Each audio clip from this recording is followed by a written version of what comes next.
Greetings, scholars. This is our final review, part 13. All right, this portion is on the Bernoulli's principle.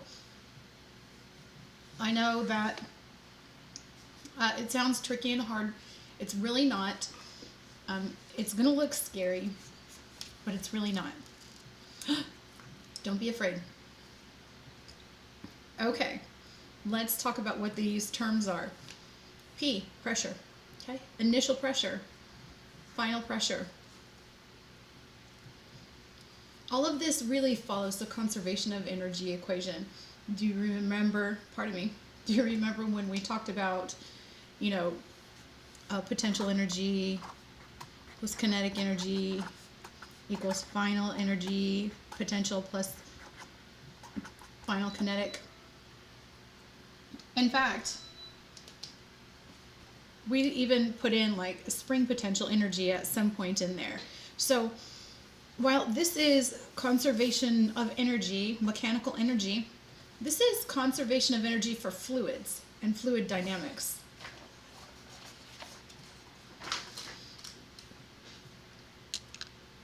Okay, so P again is pressure. This little guy is rho. What the heck is rho? I'm going to put a multiple choice question there and go ahead and answer that now.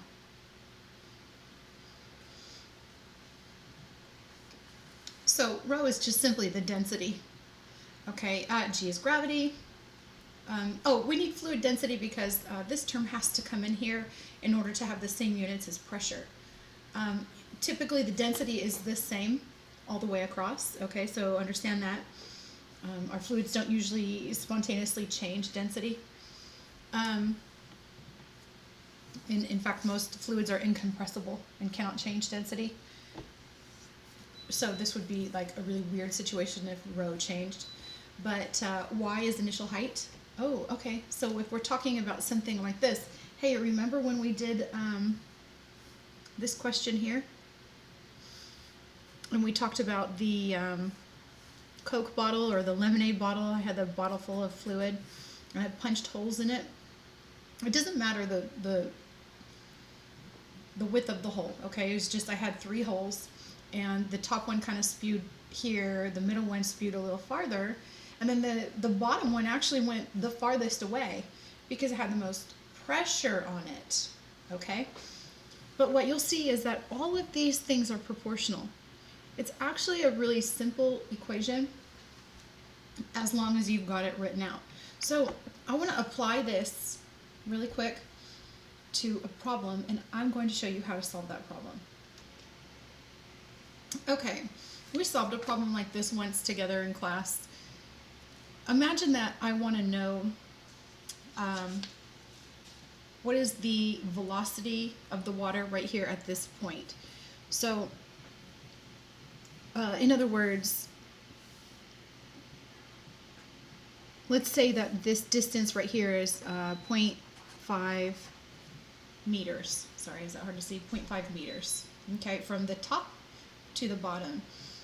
So if I want to say that everything on the first side is initial, so I've got my P initial plus rho G, why not, plus 1/2 rho V naught squared equals, okay, and I'm going to kind of run out of room, but don't get too upset about that.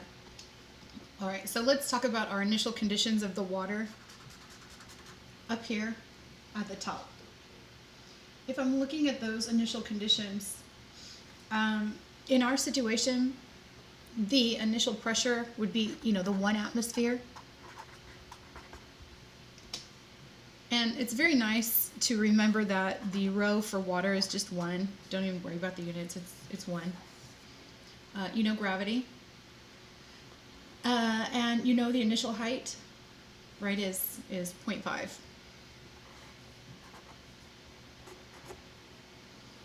You've got rho. Hey, what's really nice on this problem is that the initial velocity is 0 because the water is not like flowing out. It's actually in here. It's trapped in here. So if I want to find the velocity down here, it's really convenient that this term cancels out. If I'm talking about the second portion,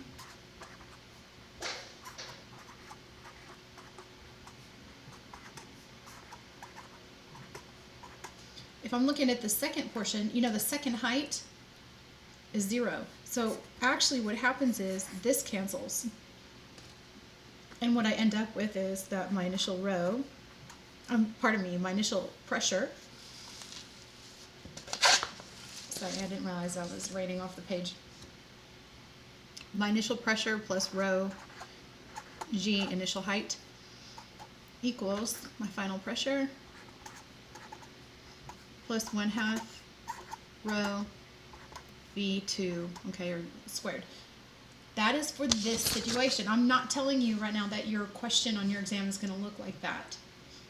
Okay, so I'm telling you how to set this up. Let me now, at this point, give you a couple hints and pointers of how to apply this to your exam. First of all, okay, hint number 1. Pressure in atmospheres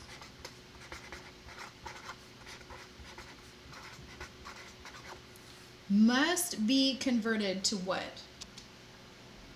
Right? What unit must pressure in atmospheres be converted to in order to use it in Bernoulli's principle? So I want you to answer that right now. So the atmosphere pressure must be converted to pascals. All right, I want you to remember that 1 atmosphere, all right, will equal, actually I think in the problem it gives it to you. It is 101,300 pascals.